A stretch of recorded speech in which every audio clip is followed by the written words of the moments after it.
Good morning, everyone. Thank you for coming out to our Preparedness for Emergencies and Disasters. As you know, we're very regulated as a community under our CCRC and our healthcare facilities. We have to meet requirements for the state and county and federal requirements. And I'll detail most all possible scenarios as I go through the PowerPoint that I've created. And we'll dive a little bit into specific plans and details and actions that we take as we go into our most natural disaster, which is hurricanes, which is fixing to start June 1st through November 30th.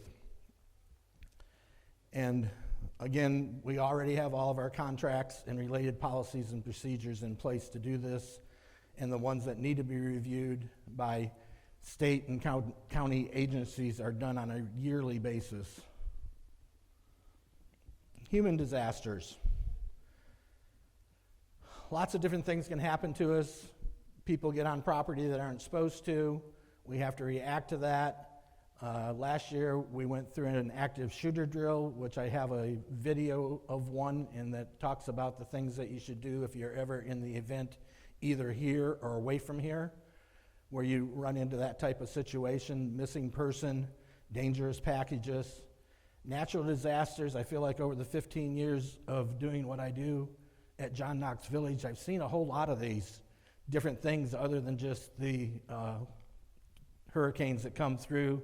Sunday we had a pretty good downpour where we had a couple limbs down on different things and was able to get my team to react and come in and do a quick cleanup to make our streets and houses safe in a few hours from that little disaster that we had come through. Small one. Human events are things that include the active shooter or person with a weapon, bomb, suspicious package, hostage situation, equipment disasters, missing persons, civil disturbances, and we treat our village as a shelter in place. Unless we're told to by the authorities, we are not going to evacuate, but if we are told to, then we all need to have a plan of the evacuation and where that will take place.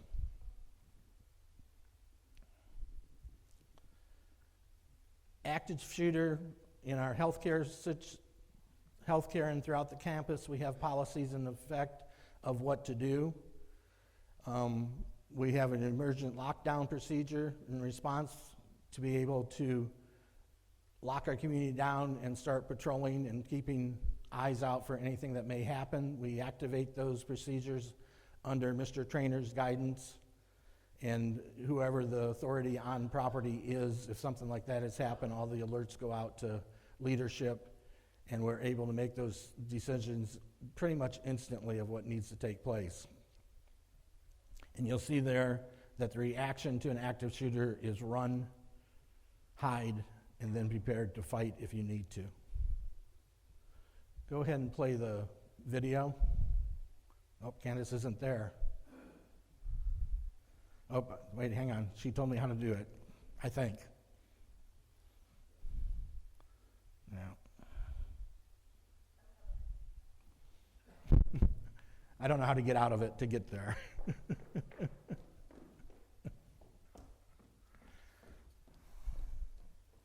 Escape.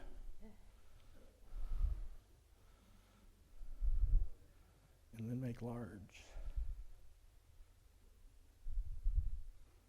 Hopefully sound comes.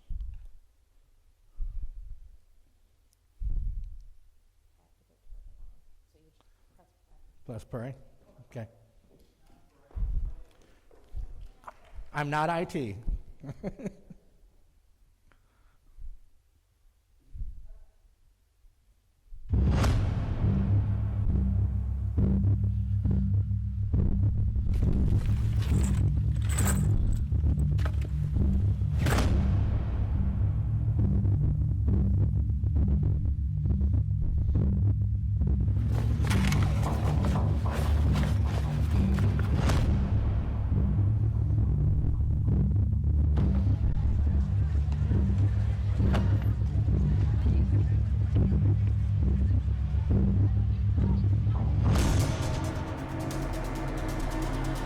no idea.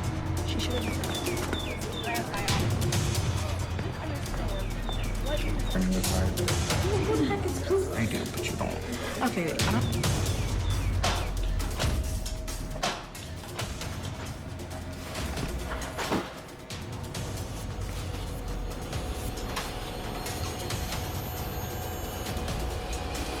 Sir? Hey, sir!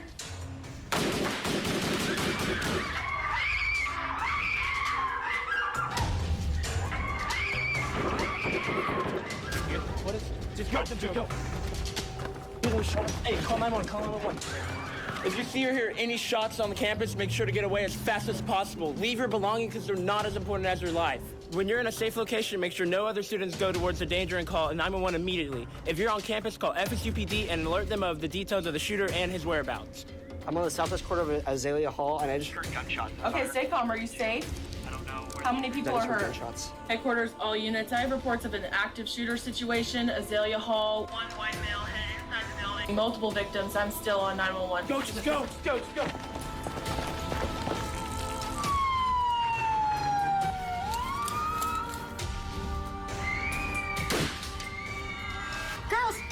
come on.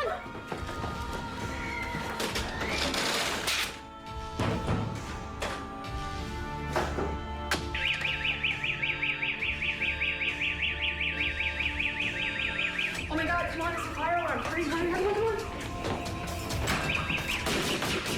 Oh my God, it's not a fire alarm.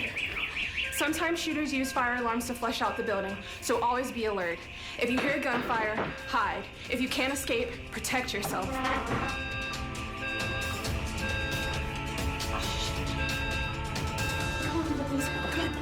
Put it in front of the door, put it in front of the door.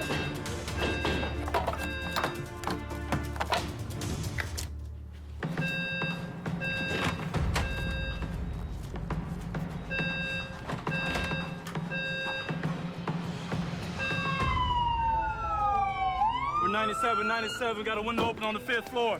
Team swarm up, let's go. When we're responding to calls, the shooter is our focus so we can eliminate the threat. Remember to remain calm and follow our directions. Help is on the way for the injured. Come on.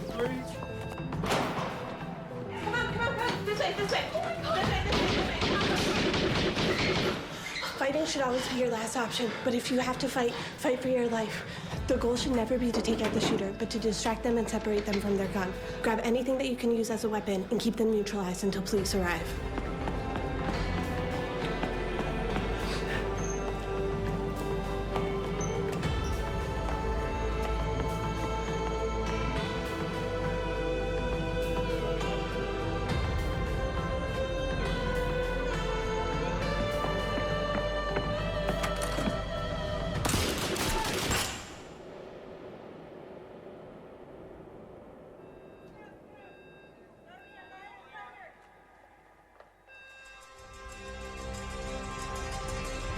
Active shooter scenarios are rare, and hopefully you'll never find yourself in one of these situations. But if you do, remember these principles of run, hide, fight. Your life may depend on it. Don't let strangers into buildings who are not supposed to be there. If you see something that looks suspicious, please report it. You can prevent dangerous situations and won't get into trouble if you say something. Florida State University is a preeminent institution that offers a warm, friendly, and caring environment. The safety and well-being of our faculty, our staff, our students, and our visitors is our top priority. The FSU Police Department works tirelessly to protect and serve the university community. But you also have a role to play. Being prepared is the best line of defense for any situation. Working together, we can keep our campus safe. Safety and wellness are vital components to student success at Florida State University. The Division of Student Affairs and our departments work collaboratively with FSU's Police Department and community partners to keep you safe. Programs, resources, and one-on-one care are available at FSU. This important video provides potentially life-saving information we hope you remember, whether you are on campus or off. The safety of every employee at Florida State University matters. A productive workforce is one that feels safe and secure, but we all must do our part.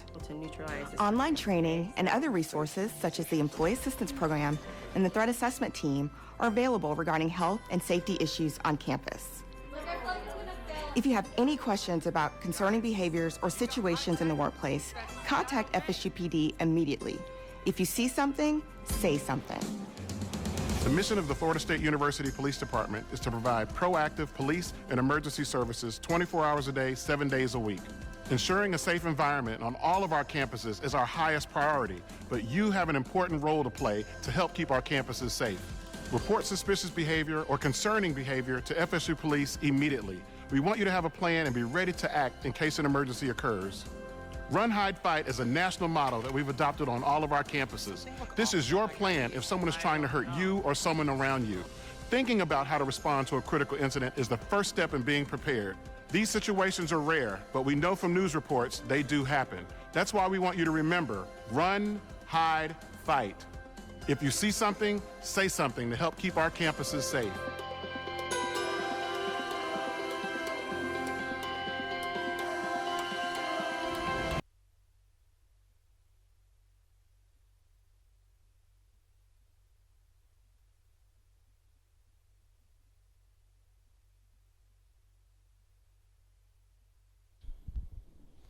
I'm so glad she's here.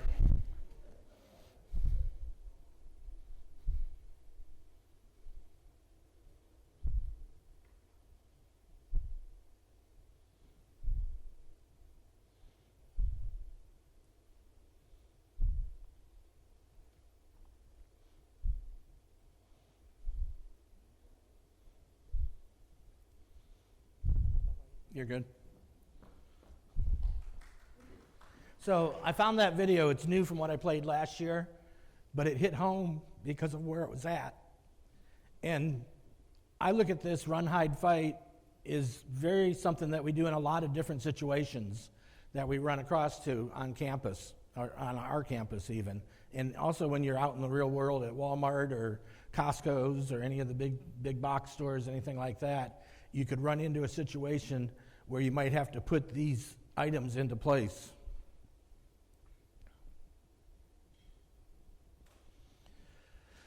Equipment disasters, been through a few of those. Power outages, a generator failure. We've definitely been through our flood, whether it be from external nature sources or broken water lines inside of a building and those things. HVAC failures. I know over the last month I've had a lot of that going on, residentially and commercial side of our business here. And communication systems failures and compromised water supply, which we've had that in our tenure here at John Knox Village. In all the situations, I'm very glad to have very confident employee staff and also to have very confident contractors that really react to a phone call from me to come in the village and take care of whether it be plumbing, HVAC, electrical. They're as dedicated to what we do as what our staff is, and I'm very thankful to have those contractors on property and being able to work for us and take care of things, along with the big companies. I mean, Duke Energy, we've had our failures with Duke over the years, but I do have a good working relationship with them. I've got a set person that I can call, and he'll get on the phone with the company, and usually within 30 minutes or so, he'll have an answer for me on what's going on and what I can expect for response and things of that nature. So our water system is compromised, is built from our water plant out on Trafford and Rose Avenue. Our water plant supplies water to about 80 to 85% of the village. Orange City supplies water to Valencia Landing. It supplies water to Holly Branch, and it supplies water to Majestic Oaks Nursing Home and Majestic Oaks Court. And it also takes in the maintenance, housekeeping, security buildings down off of Shattuck Drive. We have emergency backup power on our water plant that if it does lose power, the generator kicks on. And all of our generators are tested on a weekly basis. And they're also put through once a month a full 1 hour to 4 hour load run with a full load on the generator to make sure they're working, plus outside contractors that do their quarterly services on it every 3 months to assure that they're being well maintained and taken care of. We do have, if I lose our water plant, we have an interconnect with Orange City that will supply water to in place of our water plant and where it supplies to.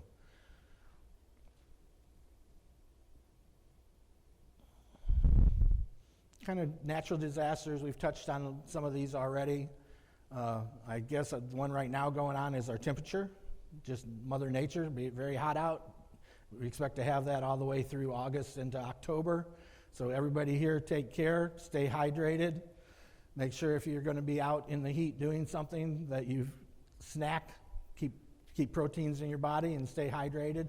I talk this almost every day to staff with my guys being out on the grounds team.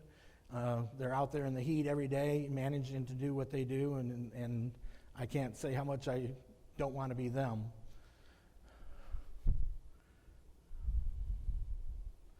There we go. This is the projection for our hurricane season this year. Average, above average of it, a little above 24 on total storms. Hurricanes a little less than 24, but above the national or the average over the years. And then the prediction on a storm being a Cat 3 or plus being a little below season of 24 and just one above average. And it's just a prediction. Yes, actually during the year, once we get into this, a couple months, sometimes you'll actually see them change those numbers up or down.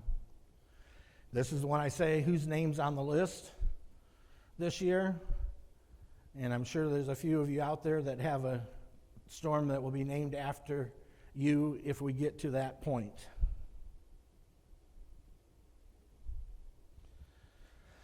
Questions and things to think about. Again, a lot of us here are probably all independent living, so there's things that you personally need to take responsibility for and think about. Of course, we have a lot of these in place as far as what we do in there, but just, how are you going to stay informed? We have plenty of methods informed, which I'll hit on another slide. You see my array of flashlights. I love flashlights. I have too many of them at home, but they're great things to have on hand. And then we'll go over, through this PowerPoint, we'll go over some of these, and we'll go over how John Knox Village stays prepared and responds to. So again, always have a plan. Always make sure that you have supplies needed, items on hand for it. Medication's a big thing. Make sure that you keep your medicine stocked throughout our hurricane season to be prepared for it. And then just in case you need to leave, make sure maybe you just have a few items in a to-go bag that you could grab and go if you had to. Again, that's a last resort for us because we are going to shelter in place for as long as we can. Flashlights, extra batteries, portable battery, operated radios, weather radios, which I couldn't find my weather radio this morning. I know the Scoop carries them. The essentials as far as towels and washcloths, a couple changes of clothing, up to a week's supply of medicine. And for pet owners, if you have a carrier, and make sure you also prepare for any medications that your pet may be taking.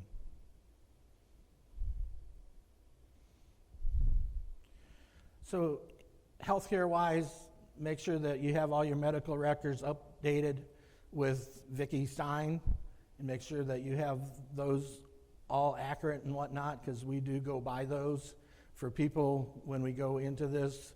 We check on your safety and provide places that people that need power for medical items will provide places for you to go into one of our generated buildings, which were generated fully in the assisted living wings and the common area of the apartment and commons up there. And apartments are only emergency power for stairwells, elevators, and hallways up in the commons area. Make sure you provide your family with information and have copies of all your important documents and details.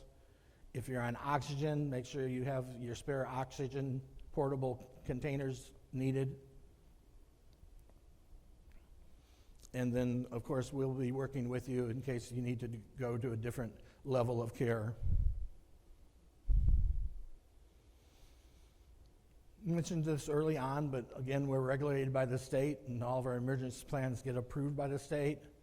Our special needs residents, through our resident nurse, are all identified and get assistance when we go into a disaster planning. Our pharmacy stays well stocked and looks at the duration of our hurricane season to make sure they have the necessary medications available for you. And then our central location is where we have generator backup power, and we also go to that area and we have a refrigerator available to put medications in for you in case you have a long term of lost power out in your homes.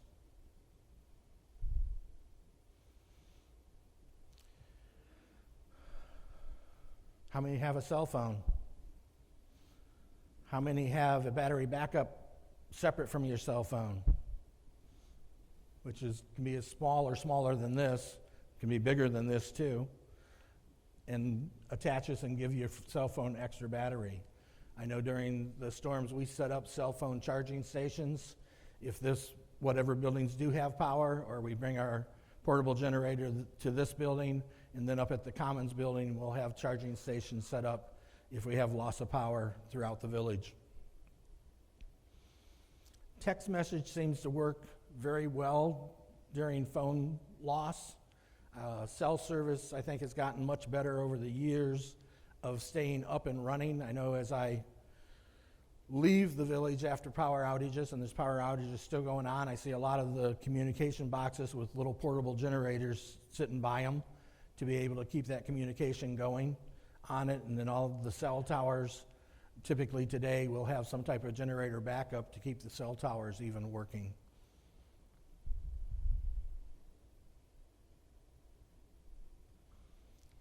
Staying updated with family and friends, we keep our JKV website and our JKV Facebook updated during disasters, so they can always go on there and get a pretty current update of what's going on within John Knox Village and how we're doing during the storm and after the storm. Again, keeping your cell phone fully charged, which can be done with the battery backups, or it can be done at your vehicle also. Please keep security informed if you relocate, if you're going to go stay with a neighbor, if you're going to leave the village. Make sure that you get that information to security.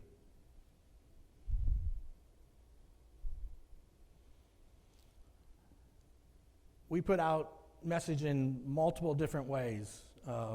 We'll hold resident meetings prior to storms and after storms, after disasters, for other things that occur other than hurricanes. We put out printed distribution. The good old VAL, Village Alert Line, gets used. John Knox TV gets used. Resident Portal gets used.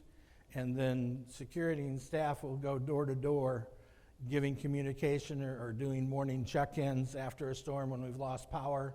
And the A&E system, batteries have gone through their time and are not working, will end up going door to door.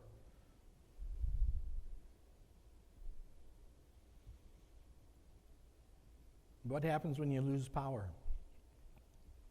I know residents have generators, so we want to make sure that you use them safely. Make sure they're as far away from the house and windows as you can. Take in consideration your neighbor, so you're not blowing exhaust at your neighbor's house or windows of it if you're using that. I know maintenance team helps with a lot of that as we go into a storm and after a storm, to make sure that everybody's being kept safe. With loss of power, keep your refrigerators closed as much as possible. A good idea is to put bottles of water in your freezer today, if you have the space, and have frozen bottles of water that you can move from freezer down to refrigerator and help keep that in. Typically, once we're into a power outage, housekeeping will assist in coming through and having to throw away food from the refrigerators that should not be eaten without having power after a day or two. Strobe lights. What family here does not have a strobe light supplied by John Knox Village? Oh, I'm seeing no hands. That makes me really happy. If you ever have any questions about your strobe lights, please call my office. The staff there will either answer the questions or they'll get you in contact with myself or someone else that can get you the answer to those questions.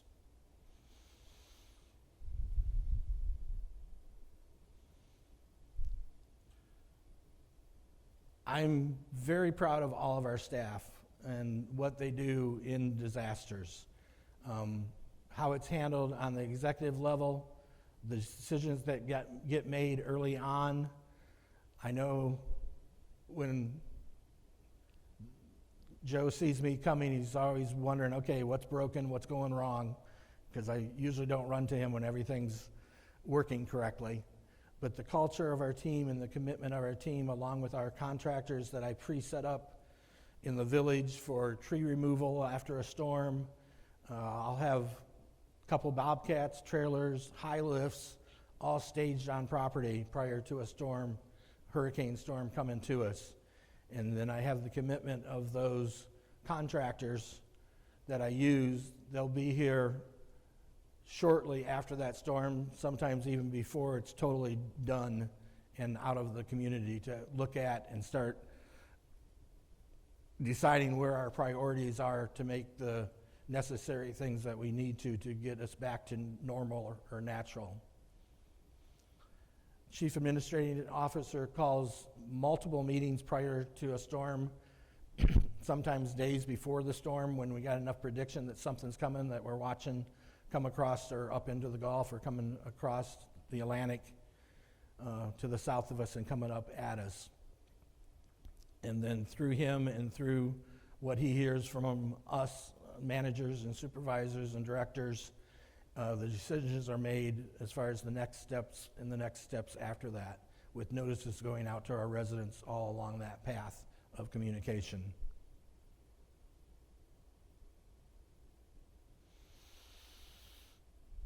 It takes a team to keep you safe and to handle whatever disaster that we go into. And I like to not always just talk about hurricanes, because again, I mentioned Sunday night in a little microburst coming through the community. Minor disaster, but it affected a couple of you directly on it. It wasn't a community-wide thing. But basically the security, transportation, housekeeping, laundry, food service, information, technology, IT department, even our fitness trainer gets involved in helping, and then of course pharmacy, clinic, and administration.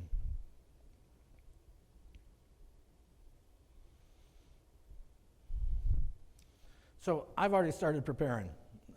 I started early this year. I'm make sure that I've got pallets of sandbags ready, covered to keep dry right now, but initially to put them out. I've learned over the last couple of storms that I'm going to change what I do with sandbags when I put them out. We're going to actually wrap them in plastic to help better keep the water from going through the sandbags. Did a lot of research on that, and that's one of the really basic methods of something we can do to improve when we need to take our homes and sandbag our homes. Since Nicole, Ian, and Milton, we've been doing a lot of little things to help divert the water away from houses. I've gone in the last year since Milton and been doing a lot of just reconfiguring of between houses, things of that nature. Milton taught us that we have a lot of external water that comes from outside of our village, and we end up having to handle it. It was a big part of why Lake Fountain and Floribunda Pond had so much water in them afterwards. We have all the houses now empty still around Floribunda Pond, and it would take a greater historical event than what we've had in the last 2 years with Ian and Milton, which were both historical events past the 100-year incident that they call happened. And the building industry literally looks at a 25-year event that could happen to it in the building codes and things of that nature. So now that we've, in 2 years, gone through 100-plus year events, not just our community, but the city, the county, the state, are all working hard together. I met recently with a couple of people from the county that are working with all the different cities throughout the county to make sure that each individual city doesn't do something in their long-term planning to handle rain events that has affected us all so greatly over the last 2 years, so that they don't do something that harms their neighbor. Because a city could do something in their planning that forces the water over to a neighbor. The cities and things unfortunately move very slowly in getting things done. Orange City is working still today to repair Monastery Avenue, which I'm sure all of you are aware of that washout there, and how that will get repaired and how that will affect the neighbors around them to be able to handle if that much water comes from other areas around that area, that it won't happen again. The city is still moving forward with the plan, to my knowledge, to raise Graves Avenue. They're working on a master plan of setting up large piping and pumps around all of their bodies of water, with JKVs included in being able to pump our water to that source to get our lakes maintained at a level during a historical event going forward. Not going to happen today. It's years in the planning right now, and they and we are working on it together to be able to control that in the future plans of the city. Their plan is that they have purchased the old sand pit out on French Avenue next to Blue Springs out there. And that pit is a 40-acre pit that will hold a lot of the water, and that's where they plan on pumping most of it. I worked very hard to get us back to normal. I worked very hard after a storm or disaster, along with my contractors and our team, to get you to be able to walk out of your house, walk out of your front door safely, and walk down the streets safely and get to where you need to go. I think my contractors and team do a very good job of that, and we will keep making sure that that happens when we do have a hurricane and have major tree and wind damage throughout our community. The big thing is, and the important thing is, stay safe. Don't come out of your homes too early. Don't come out and stand and watch the contractors work even, because they're zooming. They have heavy equipment that they're using, and your safety is my priority. That help me help you by just making sure you don't get in the way of what they're doing.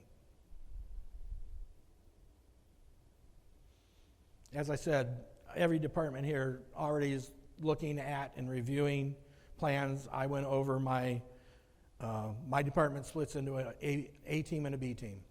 My A team, once Mr. Trainer says that we're locking the gates, nobody else can come in, my A team is on property. Our trucks are loaded with the things that they need to have on it to go through a storm. And then my B team, once the storm is over and it's safe for them to be on the road to come into work, and through communication from me is when I want them to be here. They report after the work. We overlap a little bit until we can release the A team to go home, and then get back to a normal extended working schedule after the storm to get our village back and cleaned up.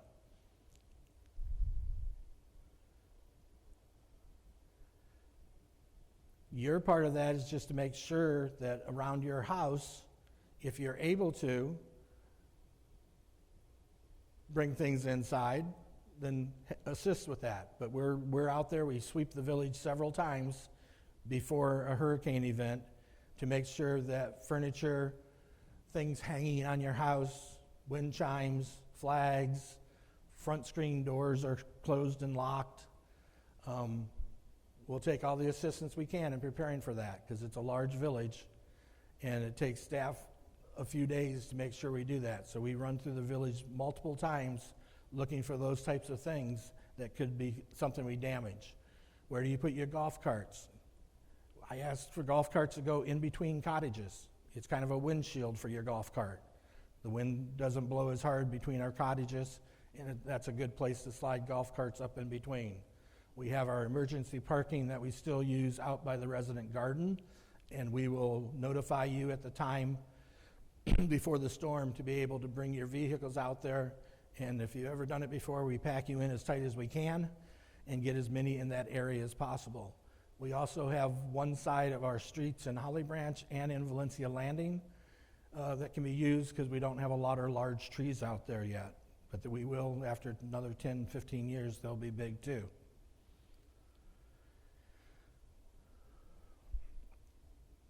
Make sure that you have your own personal items prepared, and always remember to make sure you have what you need for your pet.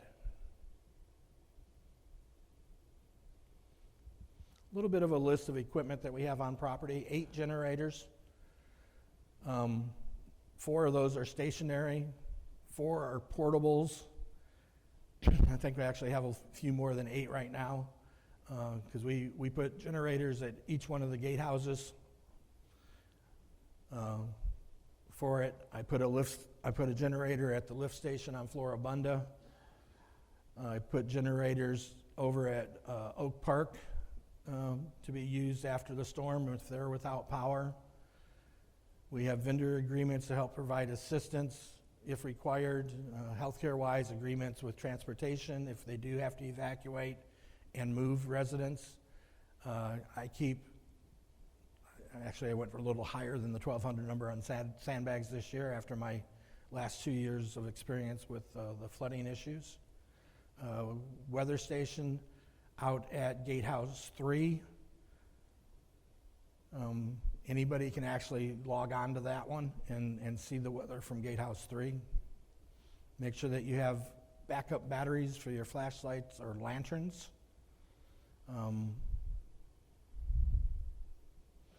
And then we have staff on hand during the event, all the way from before, during, and after the event. I had a 24 hours to 36 hours, 36 hours to 24 hours. Don't let the weather stations scare you, because they seem to really talk it up and build it up. Most of them are good information on there, and just pay attention to it. I learn a lot by just watching radar. I have several apps on my phone. Windy app, which has multiple different applications on it, probably 10 or 15 of them. But it shows you wind direction, shows you wind speed, which I really like, because then I can tell where that storm's going. During Milton, kept hoping for that storm just to go a little bit south of us or go way north of us. Unfortunately, with Milton, we ended up in that northwest corner of it, which had the most impact of heavy rain in that storm. But by watching the app, I was able to tell where that wind was turning and where it was blowing during the storm. I just have a simple weather channel radar app on my phone. I like that one the best. Actually, you take a quick look at it and you can really tell what's going on. But all of our leadership team and directors have the different apps that we're constantly looking at and talking about for it. This one mentions keeping your vehicle full before the storm, because we know after the storm there's not going to be fuel. Well, the gas stations are going to be out for a little while. And again, special needs, make sure that we're aware of any special needs that any of you have.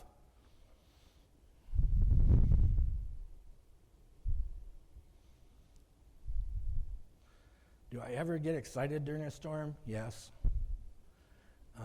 But stay as calm as you can. There's nothing that we can't react to and take care of. Again, during storms, you want to keep phone usage down. You want to make sure that you're doing it just for emergencies. I mentioned this earlier, if there's a need to evacuate, we will be instructed by local or state authorities. Again, your part is to make sure you're able to evacuate and you're able to have the things that you need to be able to live through and stay put after a storm and be able and prepared to be possibly without power for a few days. I think the worst I've ever had here at John Knox Village was about 7 days in one area of the village before I actually got power on. Mentioned earlier about freezing bottles in your water. Another trick I've heard is that if you take a cup of water and let it freeze and then put a coin on top of it, when that coin drops, your food should get thrown out of the refrigerator because now that all that ice has had time to melt without power.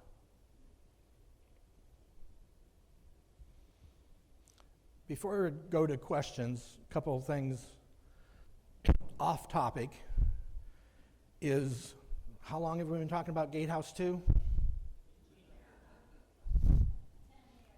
10 years. Feels like it, every bit of it. Got a little bit of activity this past month, and I was told that it would start the 1st of this May, is what I was originally told in April for it. We got some silk fence put up. We got the local utilities marked. I brought in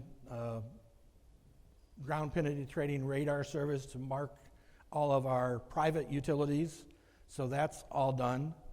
And on Tuesday morning, I got a text or email from the contractor that says they'll be on property next week starting to turn dirt. So officially, hopefully, I'll believe it when I see it. But right now I'm expecting us to be having to close down Gatehouse 2 next week, and that will start that project going finally and get that relocation of that gatehouse pushed out close to where Rose Avenue intersects Trafford Avenue. All right, questions?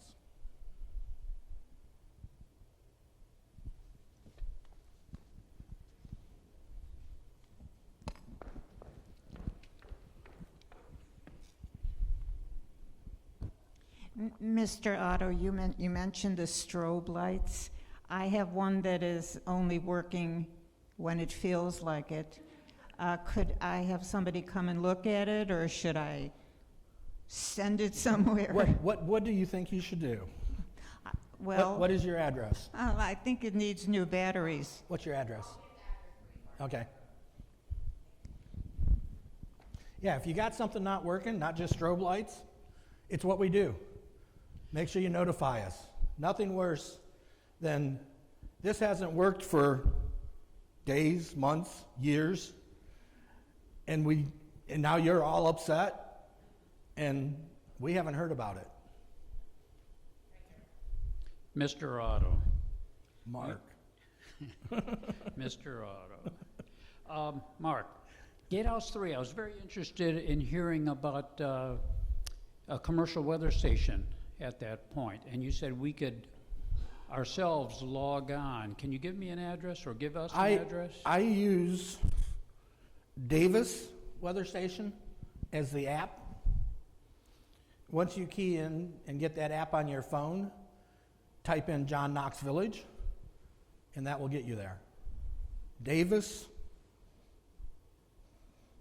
Weather Station. And you'll pull up apps all around us. I've got a weather station at Victoria Gardens. I have one out on Lake Wimisette. I have one at Rick's WX in Deltona, Orlando Heights in DeBary, Florida. So everybody's weather station through this company, if they register it and get it on there, you can actually pull up weather stations all around wherever you're searching. Wow.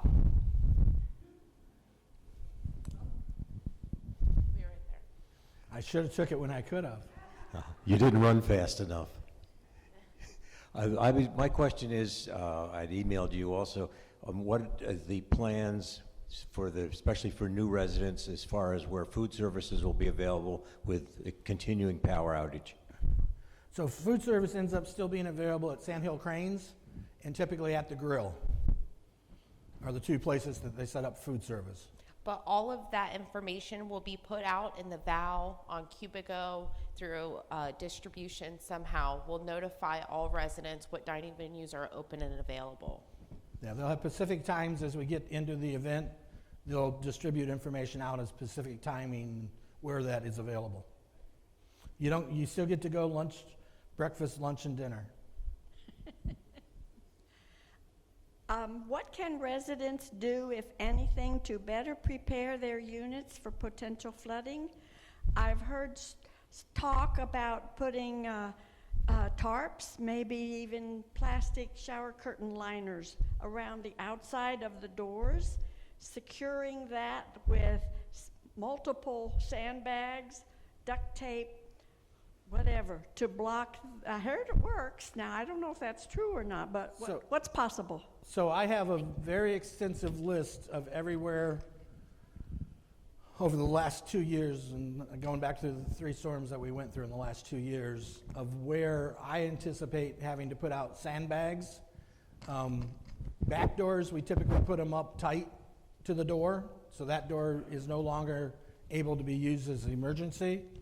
On the front doors, we typically will do a 3-foot away from the door wrap so that you can still get out, but then you do have sandbags either 2 to 3 courses high, which is typically going to be somewhere between 12 and 15, 16 inches up.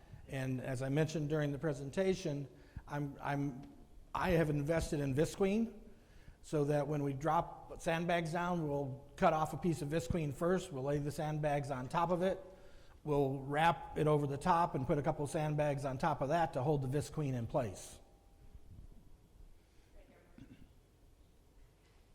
Mr. Otto, how would you define a safe area as far as everything concerned, especially if you had pet animals? Some people have pets here, I don't. What would be a safe place? Would it be a motel, a nearby motel? What would be a safe place? We are a shelter-in-place community. Right. The safest place in most of your units is going to be your bathroom, and I'll talk cottages. Typically, it's going to be your master bedroom bathroom or your front bathroom. Anywhere that you can be the center of your house in a cottage, even your space just past the dining kitchen. I mean, that's a pretty safe space. You're pretty far away from most of the windows and things of that nature. When you go into our villas, they're a little bigger on it. Again, you want to try to stay away from windows because windows have a potential for breakage from flying debris on it. And then all my life I've heard bathrooms are the safest place to go. I know people that survive and live through tornadoes and things. You hear about them taking mattresses and covering them up, laying in their tubs of it. So as we are a shelter in place, taking yourself and your pets with you to that area of your home. Just one more question. You have mentioned, the lady brought up here about protecting houses that are low-lying, and like we lost 20 houses, I guess, due to Milton for flooding. You have a lot of heavy equipment like lifts and backhoes and forklifts. Would it not be possible, but you only have 1,200 sandbags, would it be better to consider a use of a trap bag where one trap bag can provide 4 feet high using 4,000, the equivalent of 4,000 sandbags, which could be installed by these forklifts or backhoes or so on, because that's what I've read about. Would it be better to try to use a trap bag which is used by the federal government along Daytona Beach and things like that? So trap bags we've looked into extensively, and in looking into those are a permanent structure that you put into place, and they don't get removed afterwards. And so we ideally would rather look at reconfiguration of our land to be able to create areas that will direct the water to where we need it to go to keep it away from our cottages and villas. And as I mentioned during the presentation, in the past year since Milton, I have number of units that I've already done that to and created swales and worked with the residents to create an area for the water to be able to be pushed out and go into some of our natural drainage runs throughout the village or get out onto the street and go to the storm drains runs. Ultimately, we know that all ends up going to Floribunda Pond and to Lake Fountain on those areas, and the saving decisions made after Milton to keep those units empty. In fact, we actually have a wonderful person that's fixing to move into the apartments off of the lake. Just to make sure that nobody should be in a flood area that has flooded previously.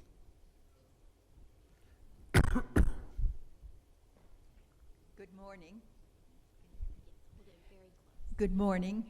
I lived in a cottage for 6.5 years. I've now in January, I moved into an apartment here at Citrus, and I found that this rainstorm that came through on Sunday evening brought about a ½ inch of standing water on my balcony on the 2nd floor. I have 2 large sliding glass doors. How shall I keep the water out? I will need to get your address and come look. I don't have a generic answer for you.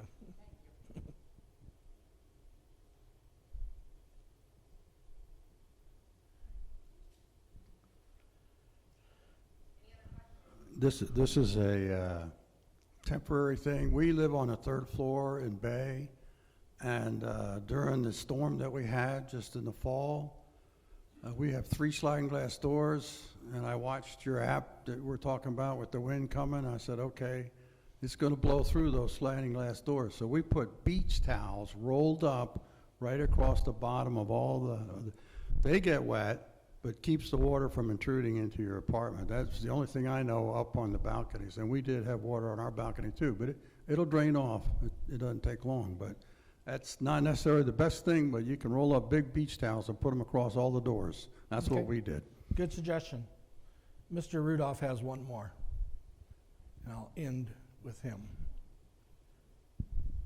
Thank you, Mark. Jacko's Clubhouse. We know it's generated. Can you give us an idea of what will be hot during a power outage? It's pretty much only emergency generation. What does that mean?